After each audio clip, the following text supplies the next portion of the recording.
പണമുണ്ടാക്കാൻ കൃഷിയിൽ നിന്ന് എന്തു പഠിക്കാൻ പറ്റും? കുറച്ച് വിചിത്രമായിട്ട് തോന്നുന്നുണ്ടല്ലേ? പക്ഷേ ഒരു കർഷകന്റെ വളരെ ലളിതമായ ചില നിയമങ്ങൾ നമ്മുടെയൊക്കെ നിക്ഷേപങ്ങളെയും സമ്പാദ്യത്തെയും എങ്ങനെ വളർത്തുമെന്ന് നമുക്ക് ഈ വിശകലനത്തിലൊന്ന് നോക്കാം. ഒന്ന് ആലോചിച്ചു നോക്കൂ, നിങ്ങളുടെ ഇൻവെസ്റ്റിംഗ് സ്റ്റൈൽ എന്താണ്? പെട്ടെന്ന് പണം കിട്ടാൻ വേണ്ടി സ്ലോട്ട് മെഷീനിൽ കളിക്കുന്ന ഒരാളെപ്പോലെയാണോ? അതോ ക്ഷമയോടെ വിത്ത് നട്ട് വെള്ളമൊഴിച്ച് നല്ലൊരു വിളവെടുപ്പിനെ കാത്തിരിക്കുന്നൊരു കർഷകനെ പോലെയാണോ? ഈ ഒരു ചോദ്യത്തിലാണ് നമ്മുടെ എല്ലാം സാമ്പത്തിക ഭാവിയുടെ താക്കോലിരിക്കുന്നത്. അപ്പോ എന്താണ് സമ്പത്ത് വർദ്ധിപ്പിക്കാനുള്ള ആ കർഷകന്റെ രഹസ്യം? നമുക്കതിനെ കൃഷിയിടത്തിലെ നിയമം എന്ന് വിളിക്കാം. വളരെ ലളിതമായ ഈ ആശയമാണ് നമ്മൾ ഇന്ന് കുറച്ചുകൂടി ആഴത്തിൽ മനസ്സിലാക്കാൻ പോകുന്നത്. ഈ കൃഷിയിടത്തിലെ നിയമം എന്ന് പറയുന്നത് വളരെ സിമ്പിളാണ്. നിങ്ങളുടെ നിക്ഷേപത്തെ ഒരു കൃഷിയിടം പോലെ കാണുക.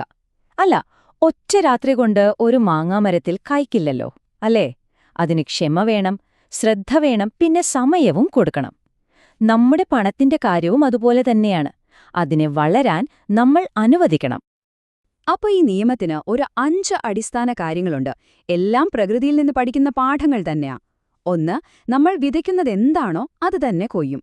നല്ല വിത്താണെങ്കിൽ നല്ല വിളവ് കിട്ടും. 2, വളർച്ചയ്ക്ക് അതിൻ്റേതായ സമയമെടുക്കും. അതിനെ പിടിച്ചുവലിച്ചു വേഗത്തിലാക്കാൻ പറ്റില്ല. 3, തയ്യാറെടുപ്പാണ്. നല്ലോണം നിലമൊരുക്കാതെ എന്തു കൃഷി ഇറക്കാനാണ്? പിന്നെ സ്ഥിരമായിട്ടുള്ള പരിപാലനം. ഏറ്റവും പ്രധാനപ്പെട്ട കാര്യം ക്ഷമ. വിളവെടുപ്പിന് ശരിയായൊരു സമയമുണ്ട്, അതുവരെ കാത്തിരിക്കാനുള്ള ആ കഴിവ്. ഓക്കേ, അപ്പോ ഈ കൃഷിയുടെ തത്വങ്ങളൊക്കെ ഒരു ഇൻവെസ്റ്ററുടെ ചിന്താഗതിയിലേക്ക് എങ്ങനെ മാറ്റിയെടുക്കാമെന്ന് നോക്കിയാലോ? ഇത് വെറുതെ പൈസ മുടക്കുന്നതിനെക്കുറിച്ചല്ല കേട്ടോ, ശരിയായ ഒരു മാനസികാവസ്ഥ നമ്മൾ വളർത്തിയെടുക്കുന്നതിനെക്കുറിച്ചാണ്. ഈ സ്ലൈഡിൽ കാണുന്ന താരതമ്യമുണ്ടല്ലോ, സംഭവം വളരെ ക്ലിയറാണ്. ഒരു കർഷകൻ എപ്പോഴും ചിന്തിക്കുന്നത് മാസങ്ങളും വർഷങ്ങളും മുന്നിൽ കണ്ടുകൊണ്ടാണ്. അയാൾക്ക് നല്ല അച്ചടക്കമുണ്ടാകും. കാലാവസ്ഥ മോശമായാൽ ഒന്നും അയാൾ തളരില്ല, പിടിച്ചു നിൽക്കും. പക്ഷേ ഒരു ചൂതാട്ടക്കാരനോ? അയാൾക്ക് നോട്ടം നാളത്തെ ലാഭത്തിൽ മാത്രമാണ്. മാർക്കറ്റ് ചെറുതായിട്ടൊന്ന് താഴോട്ട് പോകുമ്പോഴേക്കും അയാൾക്ക് വെപ്രാളമാകും, പേടിച്ച് കയ്യിലുള്ളതെല്ലാം വിറ്റഴിക്കും. ഇനി നമുക്ക് കുറച്ചുകൂടി പ്രായോഗികമായ കാര്യങ്ങളിലേക്ക് കടക്കാം. നിങ്ങളുടെ സ്വന്തം സാമ്പത്തിക നിലം, അതായത് നിങ്ങളുടെ ഇൻവെസ്റ്റ്മെന്റ് പോർട്ട്ഫോളിയോ എങ്ങനെ ഒരുക്കാമെന്ന് നോക്കാം. കൃഷിയിലെ തന്ത്രങ്ങൾ ഇവിടെ എങ്ങനെ ഉപയോഗിക്കാമെന്ന് കാണാം. ഇതാ 4 പ്രായോഗിക വഴികൾ. ഒന്നാമത്തെ കാര്യം വൈവിധ്യവൽക്കരിക്കുക. അതായത് ഒരു കർഷകൻ ഒരേ ഒരു വിള മാത്രം കൃഷി ചെയ്താൽ എന്താ സംഭവിക്കുക? ഒരു കീടം വന്നാൽ മൊത്തം തീർന്നു. അതുപോലെ നിങ്ങളുടെ പണം സ്റ്റോക്കുകൾ, ബോണ്ടുകൾ, സ്വർണം ഇങ്ങനെ പലയിടത്തായി നിക്ഷേപിക്കണം. 2, നന്നായി ഗവേഷണം ചെയ്യുക. നല്ല മണ്ണിലെ നല്ല വിളവുണ്ടാകൂ. അതുപോലെ പണം മുടക്കുന്നതിനു മുൻപ് ആ കമ്പനിയെക്കുറിച്ചോ അസറ്റിനെക്കുറിച്ചോ നന്നായി പഠിക്കണം. മൂന്നാമത്തേത് വിപണിയെ നിരീക്ഷിക്കുക. കാലാവസ്ഥ മാറുന്നത് ശ്രദ്ധിക്കുന്ന ഒരു കർഷകനെപ്പോലെ മാർക്കറ്റിലെ മാറ്റങ്ങൾ നമ്മളും മനസ്സിലാക്കണം. 4, വിളവെടുപ്പ് നേരത്തെ പ്ലാൻ ചെയ്യണം. അതായത് എപ്പോൾ എങ്ങനെ നമ്മുടെ ഇൻവെസ്റ്റ്മെന്റ് വിൽക്കണമെന്നതിനെക്കുറിച്ച് ഒരു ധാരണ നമുക്ക് വേണം. വെറുതെ തിയറി പറഞ്ഞിട്ട് കാര്യമില്ലല്ലോ. ഈ നിയമങ്ങളൊക്കെ ശരിക്കും ജീവിതത്തിൽ എങ്ങനെയാണ് വർക്കാവുന്നത്? നമുക്ക് കുറച്ച് ആളുകളുടെ കഥകൾ കേട്ടു നോക്കാം. ഈ നിയമം പാലിച്ചവരും പാലിക്കാത്തവരും നേരിട്ട അനുഭവങ്ങൾ നമുക്ക് നല്ല പാഠങ്ങളാകും. ഈ പട്ടിക നോക്കൂ. ഓരോ പേരും നമുക്കൊരു പാഠമാണ്. ക്ഷമ എന്ന ഒറ്റ ഗുണം കൊണ്ട് രാധ വലിയ നേട്ടമുണ്ടാക്കി. പ്രിയ തന്റെ നിക്ഷേപങ്ങൾ പലയിടത്തായി വിഭജിച്ച് റിസ്ക് കുറച്ചു സുരക്ഷിതയായി. അർജുൻ നന്നായി ഹോംവർക്ക് ചെയ്ത് നല്ല കമ്പനികളെ കണ്ടെത്തി. എന്നാൽ ദീപകിന്റെ കഥയോ? അക്ഷമ. ആ ഒരൊറ്റ കാരണം കൊണ്ട് അയാൾ വലിയ നഷ്ടത്തിലേക്ക് കൂപ്പുകുത്തി. ഇത് കാണിക്കുന്നതെന്താണ്? നമ്മുടെ മനോഭാവമാണ് നമ്മുടെ സാമ്പത്തിക ഭാവിയെ തീരുമാനിക്കുന്നതെന്നുള്ള ഏറ്റവും വലിയ തെളിവാണിത്. 20 വർഷം ഒന്നാലോചിച്ചു നോക്കൂ. അതാണ് രാധയുടെ വിജയത്തിന്റെ രഹസ്യം. 2008 ലോകം മുഴുവൻ സാമ്പത്തികമായി തകർന്നടിഞ്ഞപ്പോഴും അവർ പതറിയില്ല. തന്റെ നിക്ഷേപങ്ങളിൽ വിശ്വസിച്ച് ഉറച്ചുനിന്നു.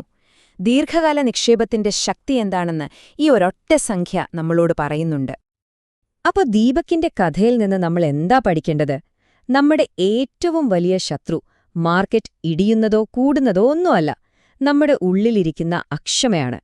ആ വികാരത്തിന് അടിമപ്പെട്ട് തീരുമാനമെടുത്താൽ അത് മിക്കവാറും നഷ്ടത്തിലേക്ക് നമ്മളെ കൊണ്ടുചെന്നെത്തിക്കൂ. ഈ നല്ല ശീലങ്ങൾ നമ്മളിൽ മാത്രം ഒതുങ്ങിപ്പോയാൽ മതിയോ? പോരാ. ഈ ക്ഷമയോടെയുള്ള നിക്ഷേപരീതി നമ്മുടെ അടുത്ത തലമുറയ്ക്ക്, നമ്മുടെ കുട്ടികൾക്ക് എങ്ങനെ കൈമാറാമെന്ന് കൂടി നോക്കാം. കുട്ടികളിൽ ഈ ശീലങ്ങൾ വളർത്തിയെടുക്കാൻ ഇതാ ഒരു 5 സിമ്പിൾ വഴികൾ. 1. ചെറുപ്പത്തിൽ തന്നെ സമ്പാദ്യത്തെക്കുറിച്ച് അവരെ പഠിപ്പിച്ചു തുടങ്ങുക. 2. നിങ്ങൾ തന്നെ അവർക്ക് നല്ലൊരു സാമ്പത്തിക മാതൃകയാവുക. 3. കഷ്ടപ്പെട്ടുണ്ടാക്കുന്ന പണത്തിന്റെ വില അവരെ മനസ്സിലാക്കിക്കുക. 4. ആഗ്രഹിക്കുന്നതെല്ലാം അപ്പോൾ തന്നെ കിട്ടില്ലെന്നും ക്ഷമയോടെ കാത്തിരുന്നാൽ കൂടുതൽ ഫലം കിട്ടുമെന്നും അവരെ പഠിപ്പിക്കുക. അവസാനമായി കാര്യങ്ങൾ സ്വയം പഠിക്കാനും കണ്ടെത്താനും അവരെ പ്രോത്സാഹിപ്പിക്കുക. ഈ യാത്രയിൽ നമുക്ക് ഒറ്റയ്ക്ക് മുന്നോട്ടു പോകാൻ ചിലപ്പോൾ ഒരു ബുദ്ധിമുട്ട് തോന്നിയേക്കാം. അവിടെയാണ് ഒരു നല്ല ഫിനാൻഷ്യൽ അഡ്വൈസറുടെ സഹായം വേണ്ടിവരുന്നത്. പരിചയസമ്പന്നനായ ഒരു കർഷകൻ പുതിയൊരാളെ സഹായിക്കുന്നതുപോലെ മാർക്കറ്റിലെ കൊടുങ്കാറ്റിലും പേമാരിയിലും പതറാതെ ശരിയായ തീരുമാനങ്ങളെടുക്കാൻ അവർ നമ്മളെ സഹായിക്കും. നമ്മൾ ഇത്രയും നേരം സംസാരിച്ചതിന്റെയെല്ലാം കാതലായ ഭാഗം ഈ ഒരു വാക്യത്തിലുണ്ട്. നിക്ഷേപം ഒരു 100 മീറ്റർ ഓട്ടമത്സരമല്ല, അതൊരു മാരത്തോണാണ്.